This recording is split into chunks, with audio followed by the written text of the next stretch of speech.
皆さんこんにちは、さくらんです。今回紹介するのはこちら、ヘックスゲーミングのファントムコントローラーです。こちらは PS5 のコントローラーをベースとしたカスタムコントローラー。ということは PS5 対応のコントローラーです。PS5 対応のコントローラーはなかなかないから嬉しい。今回提供いただいたのはファントムコントローラーのホールエフェクト版ですね。コントローラー単体で 36,790 円。ケース付きで 44,790 円。デュアルセンスエッジが 34,980 円なのでかなり高級なコントローラーです。早速開封してレビューしていきましょう。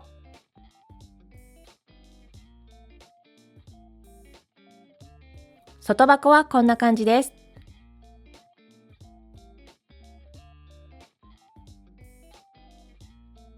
オープン。キャリングケースの中にすべて収納されています。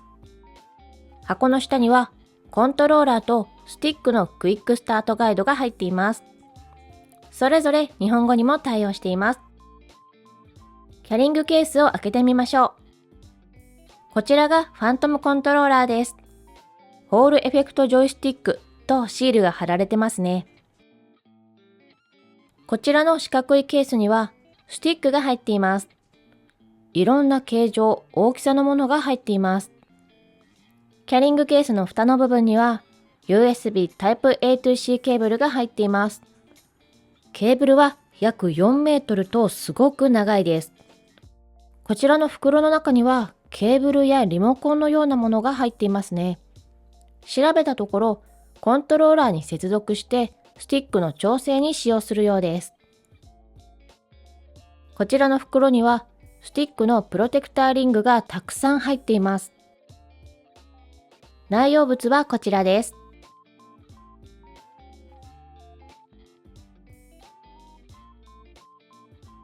ファントムコントローラーはデュアルセンスをベースに作られたコントローラーなので、デュアルセンスとほとんど同じサイズですね。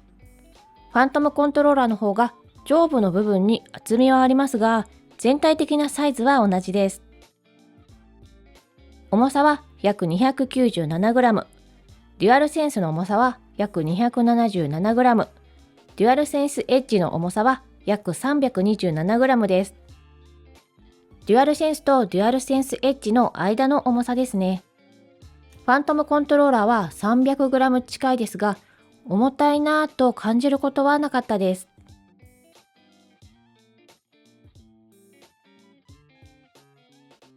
ファントムコントローラーの一押しポイントはスティックです。スティックはホールエフェクトスティックが搭載。ファントムコントローラーのホールエフェクトスティックは、一般的な四角形の磁石を扇形の磁石に置き換えることで、スティック周辺の磁場の変化をリニアにしています。これにより、スティックの物理的な移動と電磁誘導の反応が一致し、より正確な操作が可能になります。この設計により、物理的なスティック操作とゲーム内での応答がリニアに連動するため、操作性が大幅に向上しています。さらに、ゲームパッドテスターのテストサーキュラリティにおいても、デュアルセンスやデュアルセンスエッジが7から 9% のエラーを示すのに対し、ファントムコントローラーでは4から 5% 程度まで低減されています。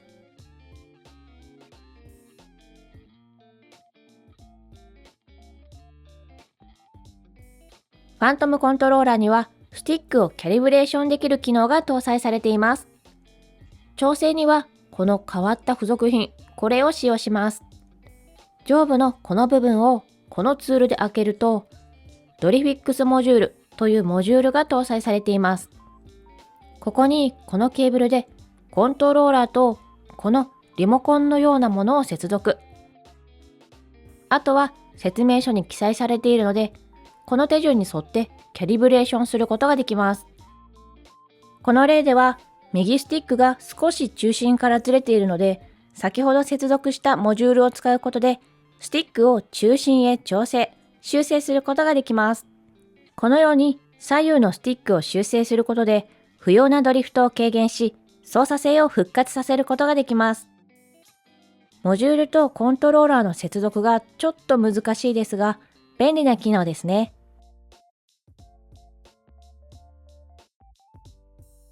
ファントムコントローラーの外観はこんな感じです。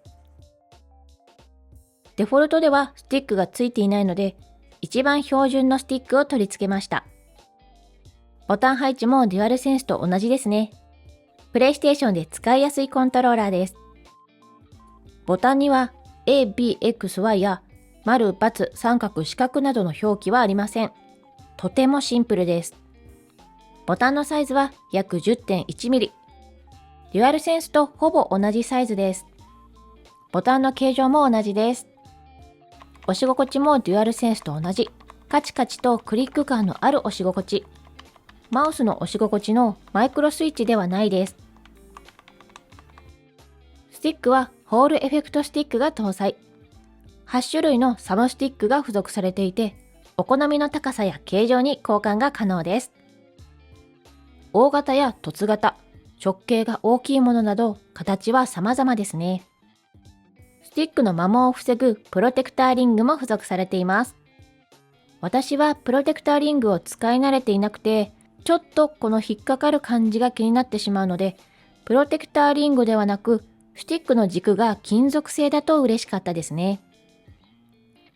十字ボタンも形状や押し心地はデュアルセンスと同じです。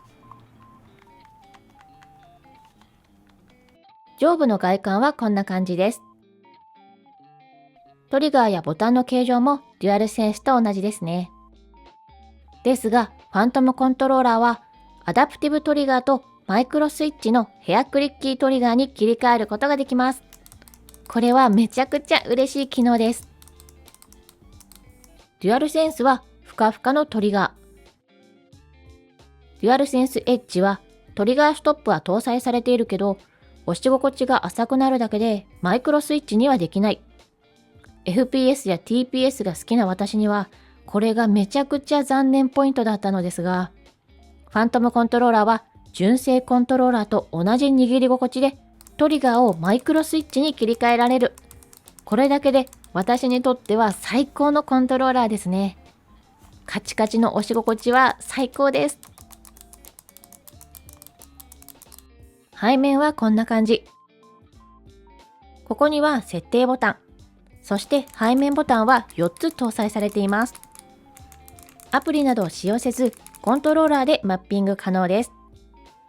マイクロスイッチで押し心地がとてもいいです。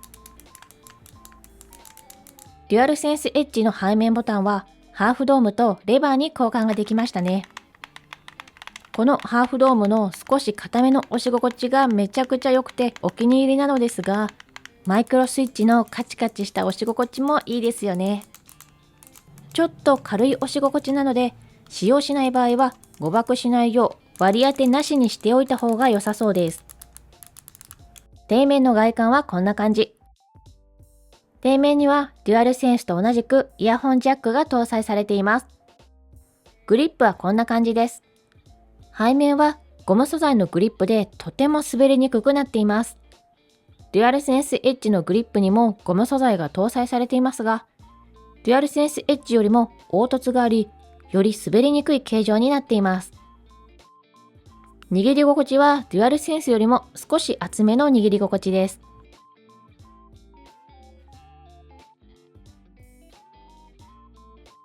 対応機器は PlayStation 5、Windows、Android、iOS。接続方法は有線接続、Bluetooth 接続。ファントムコントローラーは6つのプロファイルの登録、切り替えが可能。設定ボタンで簡単に切り替えることができます。デュアルセンスエッジのプロファイルの登録は4つまでなので、ファントムコントローラーの方が多くの設定を登録できますね。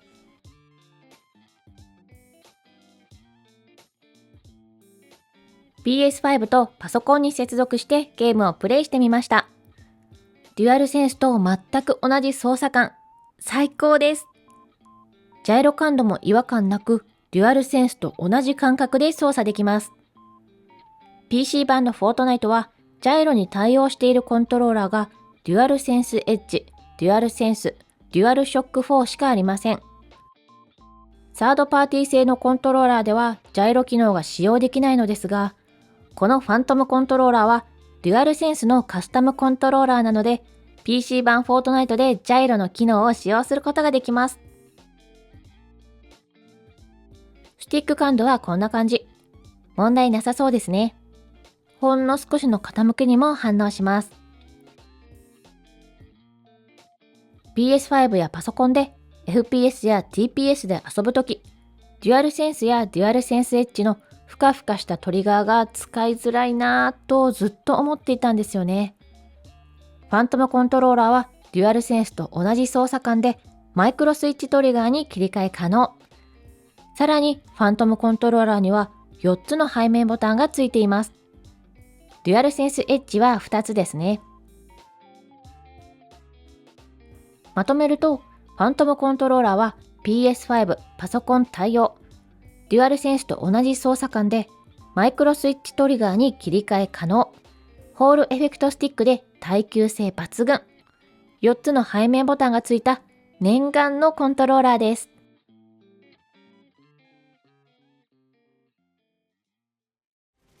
今回はヘックスゲーミングのファントムコントローラーをレビューしました。私が思うファントムコントローラーのいいところは、プレイステーション5対応、デュアルセンスと同じ形状、同じ操作感、ホールエフェクトスティック搭載、デュアルセンス、デュアルセンスエッジよりスティック精度が高い、トリガーをマイクロスイッチに切り替え可能、背面ボタンが4つ搭載、スティックの中心からズレを修正できるというところですね。少し残念なところは価格が高い。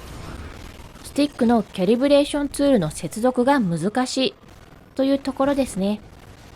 キャリブレーションはアプリなどで設定できた方が簡単かなと思いました。PS5 のデュアルセンス、デュアルセンスエッジで FPS や TPS で遊んでいる方にぜひ使ってみてほしいコントローラーです。